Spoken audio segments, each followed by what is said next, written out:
Mensonge au paradis et je pense l'aboutissement d'un travail que je fais depuis longtemps sur une enquête personnelle, sur ma famille. Chacun de mes livres, j'essaie de m'éloigner de ma famille, de me séparer de ce passé. Il revient toujours. C'est une enquête sur mon enfance, une famille d'adoption en Suisse qui m'a élevée, structurée. Je pense que je ne serais pas ce que je suis aujourd'hui sans eux. Et pourtant, aujourd'hui, eux vivent dans le mensonge. Et donc, c'était une enquête sur ce qui leur est arrivé, pourquoi là...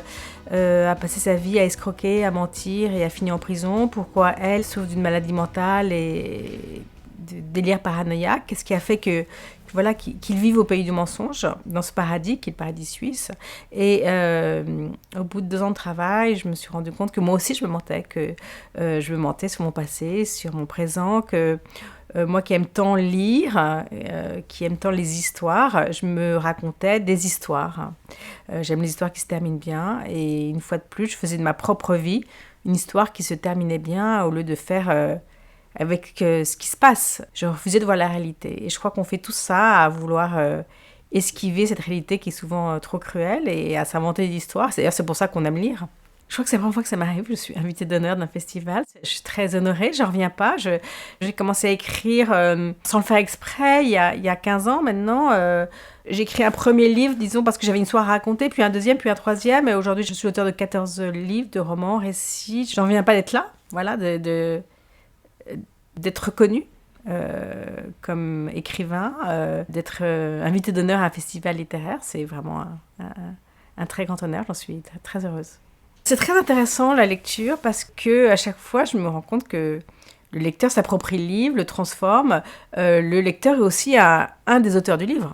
Quand vous lisez un livre, vous voyez des images, vous imaginez, vous appropriez certains faits, vous dites c'est moi, c'est mon histoire. Donc à chaque fois que je rencontre un lecteur, je suis épatée de ce que le lecteur va y trouver. Je pense par exemple à La Réparation, qui est un livre important pour moi parce que j'ai raconté une histoire, l'histoire de ma mère, de ma grand-mère, de ma grand-mère, de mes grandes-tantes, une histoire d'une destruction.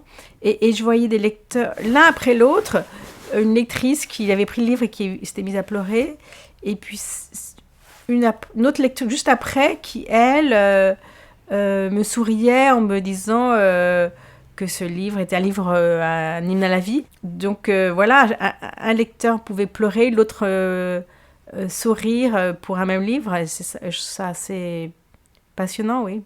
Que le lecteur soit aussi autant l'auteur du livre.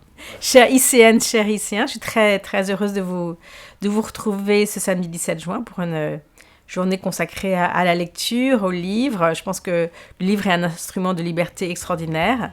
Et voilà, je suis très heureuse qu'avec d'autres auteurs, on partage cela avec vous ce samedi 17 juin.